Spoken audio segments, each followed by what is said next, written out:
नमस्कार दोस्तों, Vader academy of politics में आपका स्वागत है। आज हम सबसे पहले बात की शुरुआत करेंगे। ये पहला लेक्चर है कि राजनीति क्या होती है।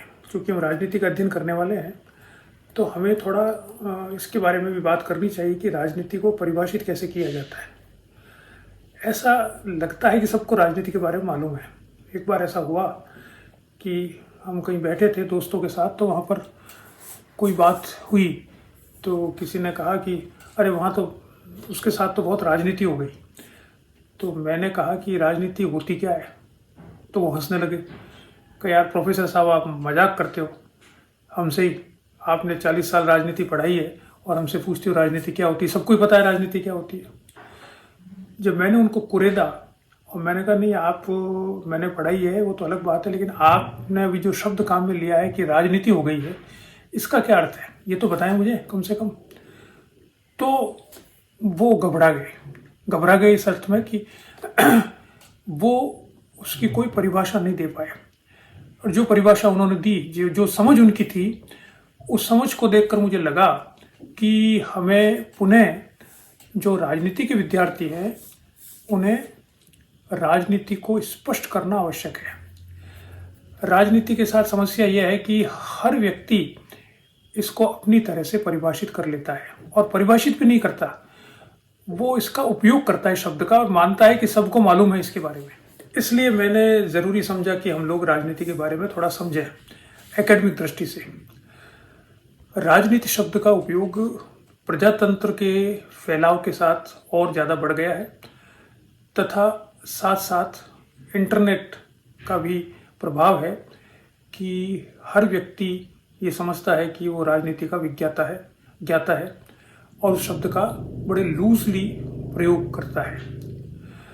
यानी उनके मोहल्ले में कुछ हो, उनके घर में कुछ हो, उनके रिश्तेदारी में कुछ हो, राजनीतिक दलों में कुछ हो, अखबार में कुछ पढ़ लें, तो हर जगह टीका टिप्पणी करते समय राजनीति शब्द का उपयोग बड़े ही लूजली किया जाता है।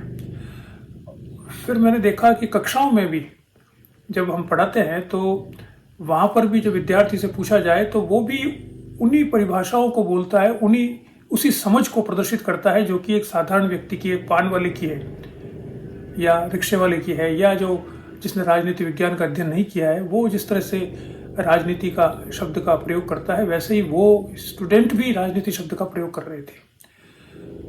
राजनीति विज्ञान पढ़ने वाले जानते हैं कि स्कूल से ही जब सिविक्स होती थी और फिर पॉलिटिकल साइंस इंट्रोड्यूस होती शायद 9वीं कक्षा में, तब से राजनीति को परिभाषित किसी न किसी रूप में किया जाता है और वो एमए तक हम राजनीति को पढ़ते हैं और परिभाषाएं भी होती है राजनीति, वो परिभाषाएं भी हम पढ़ते हैं।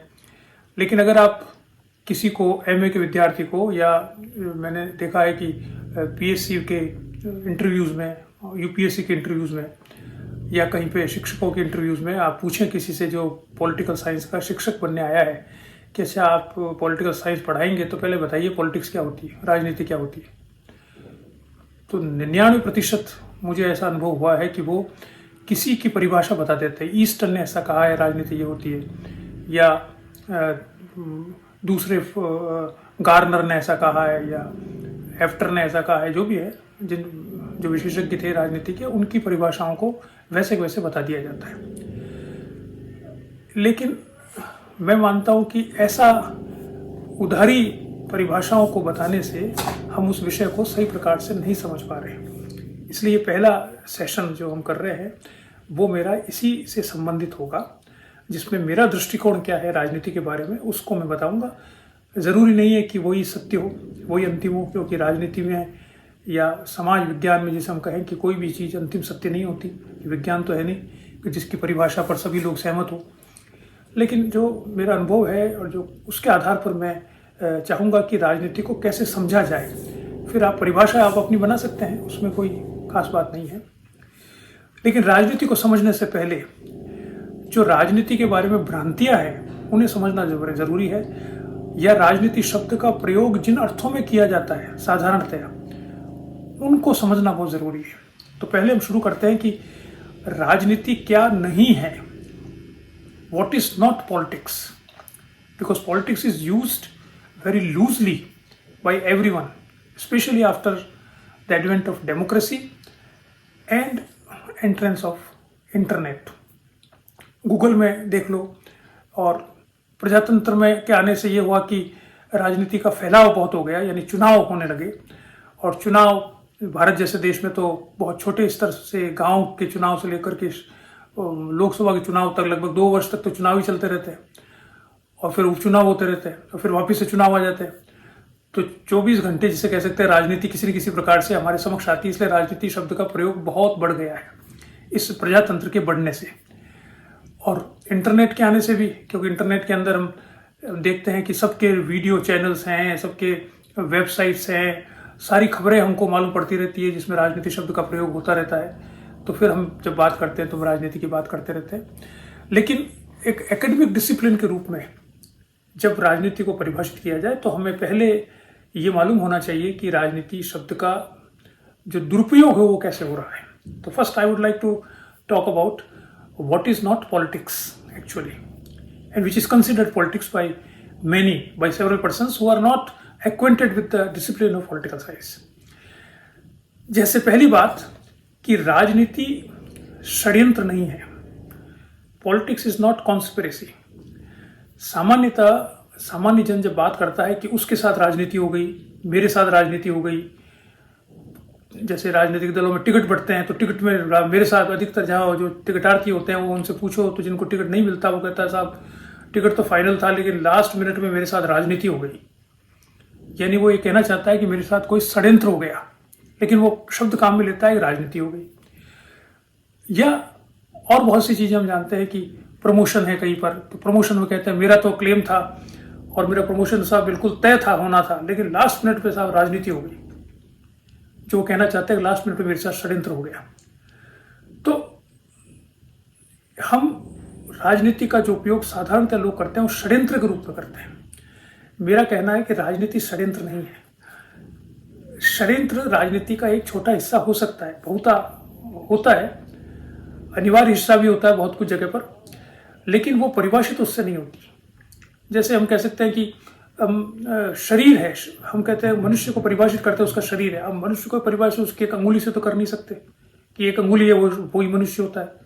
आदमी वो है जिसकी एक अंगुली है, या उस अंगुली से परिभाषित करें, एक अंग से तो परिभाषित नहीं कर सकते।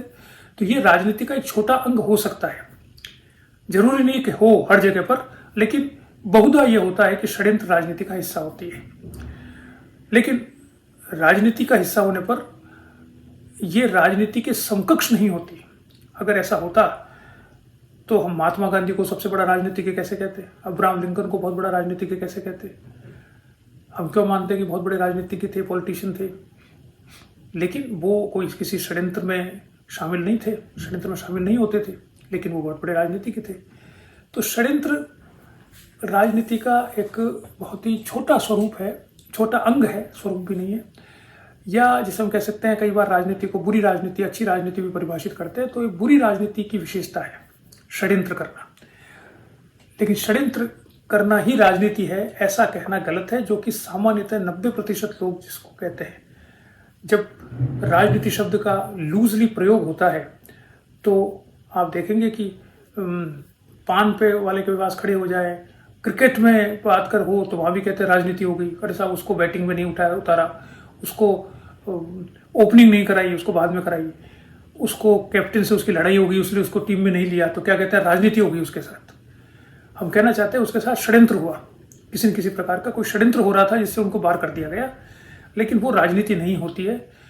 विशेष रूप से जो राजनीति के विद्यार्थी हम लोग, कम से कम हम लोग तो ये माने कि ये राजनीति की परिभाषा नहीं है, ये राजनीति नहीं होती है। तो आज देखते हैं इतना, फिर हम आगे और बात करेंगे। धन्यवाद।